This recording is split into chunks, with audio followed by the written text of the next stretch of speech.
امام حسین علیہ السلام کی کہ خود اللہ فرمائے گا کہ اے زہر میں تمہیں شفاعت دیتا ہوں، ان گنہگاروں کا بازو پکڑ اور ساتھ جنت میں لے کے جا۔ پھر میرے آقا نے فرمایا کہ شفاعت کا معیار کیا ہوگا؟ شفاعت کا معیار کیا ہوگا؟ مقصد کربلا۔ مقصد کربلا کیا ہے؟ میں یہاں سے جاؤں سفر کی نیت سے، راستے میں میرا ارادہ کوئی اور ہو، ایسا نہیں ہے۔ جتنا اس کا معیار بلند ہوگا اتنا ہی اس کا اجر بلند ہوگا۔ معیار کم ہوتا جائے گا، اجر بھی کم ہوتا جائے گا۔ پھر ابو بصیر صحابی ہیں، امام جعفر صادق علیہ السلام کے ماننے والے ہیں، پر محمد والے محمد صلوات۔ امام جعفر صادق علیہ السلام کے ماننے والے ہیں، روایت سنیے گا انشاءاللہ۔ امام جعفر صادق علیہ السلام نے سجدہ کیا، طویل سجدہ، لمبا سجدہ ہوا۔ ابو بصیر انتظار میں، جب امام جعفر صادق علیہ السلام سجدے سے فارغ ہوئے نا، تو ابھی ابو بصیر نے فرمایا ہے مولا میں کچھ ایک حدیث کی تصدیق چاہتا ہوں۔ مولا نے فرمایا کون سی بولو ابو بصیر، کون سی حدیث جس کی تصدیق چاہتا ہے ہو؟ تو ابو بصیر نے فرمایا مولا میں نے سنا ہے کہ آپ کے دادا امام حسین علیہ السلام کی زیارت کرنے سے 7 مقبول حج کا ثواب ہے۔ مولا نے فرمایا تو 7 کہتا ہے 70 حجوں کا ثواب۔ مولا 70 حجوں کا ثواب، 700 حج کا ثواب۔ جیسے جیسے ابو بصیر کا تعجب بڑھتا گیا، حیرانی بڑھتی گئی، مولا اس کو اور کہا حتیٰ کہ یہاں تک اے ابو بصیر تو جتنے قدم گھر سے چل کے میرے دادا حسین کی قبر تک جائے گا نا، اس کی زیارت کرنے جائے گا، ہر قدم کے اٹھنے پر حج کا ثواب، دوسرا قدم رکھنے پر عمرے کا ثواب ملے گا۔ سبحان اللہ، کتنی فضیلت ہے زیارت کربلا۔ پھر فرمایا جو شخص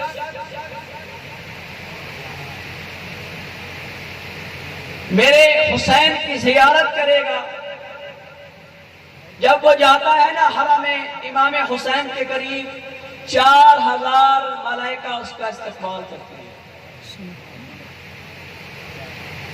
اور پھر جب ظاہر الوداع ہوتا ہے نا، امام حسین علیہ السلام کے حرم سے جاتا ہے، اپنے گھروں کی طرف پلٹتا ہے، تو 4000 فرشتے اس کو الوداع کرتے ہیں، اس کا استقبال کرتے ہیں، جب آتا ہے پھر جب جاتا ہے الوداع کرتے ہیں۔ اتنی فضیلت ہے ظاہر امام حسین علیہ السلام کی۔ جناب جابر ابن عبداللہ آپ جانتے ہوں گے، حدیث قصہ کے بھی راوی ہیں۔ عن جابر ابن عبداللہ الانصاری من فاطمہ الزہرا، حدیث قصہ پڑھتے ہیں نا، یقیناً پڑھتے ہوں گے۔ جناب عبداللہ جابر ابن عبداللہ، جس وقت یاد رکھیں جابر کا مقام بتاتا چلوں پہلے، پھر انشاءاللہ جابر کی معرفت کا آپ کو پتہ چلے گا کہ جابر ہے کیا۔ جابر رسول اکرم کا محافظ پیغام ہے۔ جس وقت رسول اکرم نے فرمایا تھا نا اے جابر میرا سلام اس 5ویں محمد کو دینا، شمائلہ شمائلی اسمہ اسمی، جس کا نام مجھ محمد کے نام پہ ہوگا، جس کا کردار مجھ محمد کے کردار ہے۔ جابر اس سے بڑی اور کون سی فضیلت ہو سکتی ہے؟ جناب جابر اتنی بڑی عظمت، اتنی بڑی فضیلت کے مالک، جب 5ویں امام محمد باقر صلی اللہ علیہ وسلم کا دور آیا تو امام محمد باقر علیہ السلام بچپن میں تھے، چھوٹے تھے، ایسے کھیل رہے تھے، جناب جابر دیکھ رہے تھے۔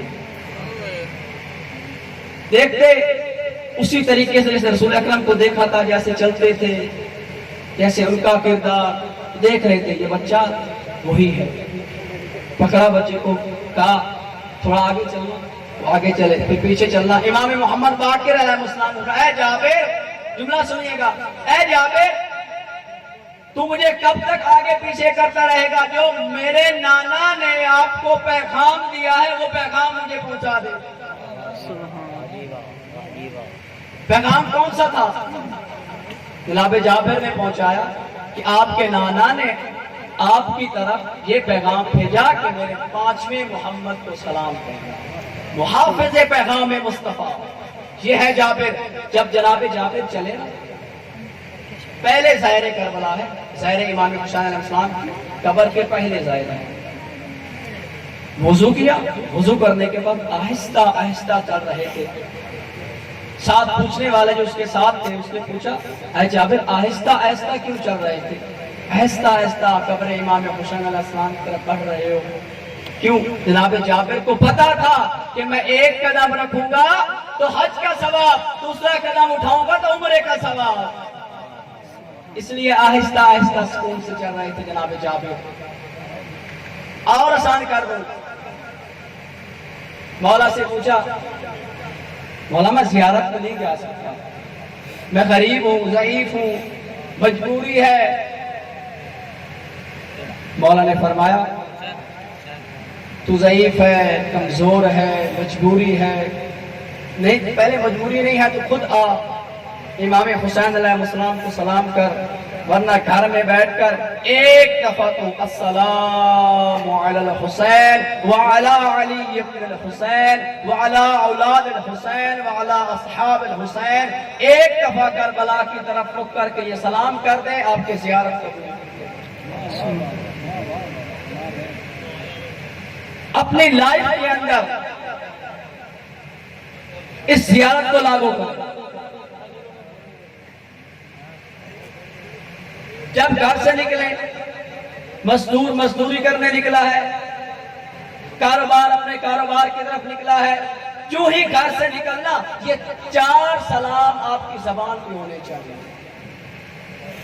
کون سا؟ السلام علی الحسین وعلی علی ابن الحسین وعلی اولاد الحسین وعلی اصحاب الحسین۔ تھوڑی سی کی تفصیل، کیا مطلب؟ السلام علی الحسین،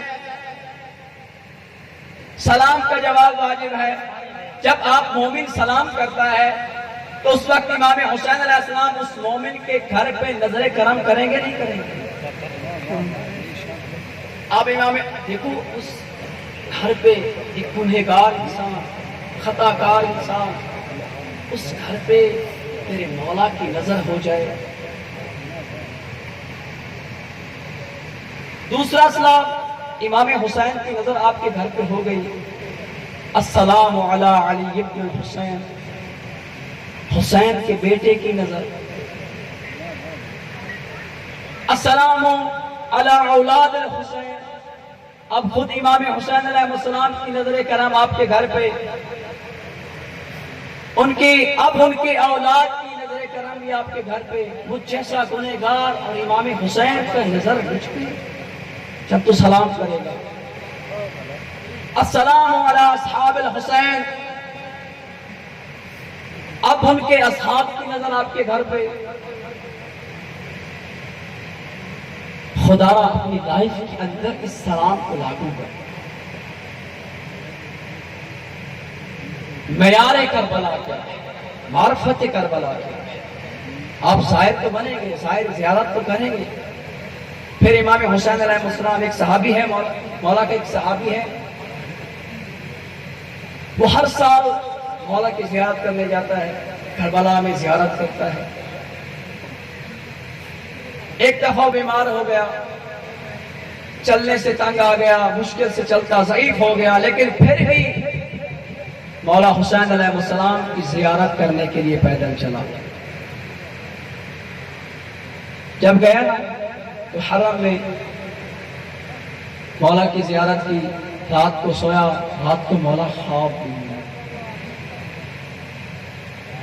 جب خواب میں ملے نا تو اس شخص نے مولا سے کہا، مولا مجھے ایک حدیث کی تصدیق کر دیں۔ کون سی حدیث؟ کہ مولا میں نے سنا ہے کہ جو زائر ہے، جو تیرے قبر کا زائر ہوگا، جو تیری قبر کی زیارت کرنے آئے گا، اس کو 70 حجوں کا ثواب۔ اور یہ بھی میں نے سنا ہے جو شخص مجھ حسین کی زیارت کرے گا، اور یہیں پہ ایک اور حدیث عرض کرتا جاؤں، رسول اکرم نے فرمایا کہ جو شخص میرے حسین کی زیارت کرے گا گویا اس نے رسول اکرم کی زیارت کی، اور جس نے رسول اکرم کی زیارت کی اس نے اللہ کی زیارت کی، اور جو اللہ کی زیارت کرتا ہے اور اللہ کا عزائر کا حق ہے اللہ پہ، اللہ اس کو جہنم کی آگ سے محفوظ ہے۔ ظاہر کتنی فضیلت ہے۔ اور یہ جو مولا نے فرمایا 7 حج، 70 حج، 700 حج، اتنے عمرے، یہ زائر کی معرفت ہے۔ جتنی اس کی معرفت بلند ہوگی اتنا اس کا مرتبہ بلند ہوگا۔ آیا ہم نے خود امام حسین علیہ السلام نے فرمایا اب جملے مشکل ہوں گے، معرفت کے جملے ہوں گے۔ خود میدان کربلا میں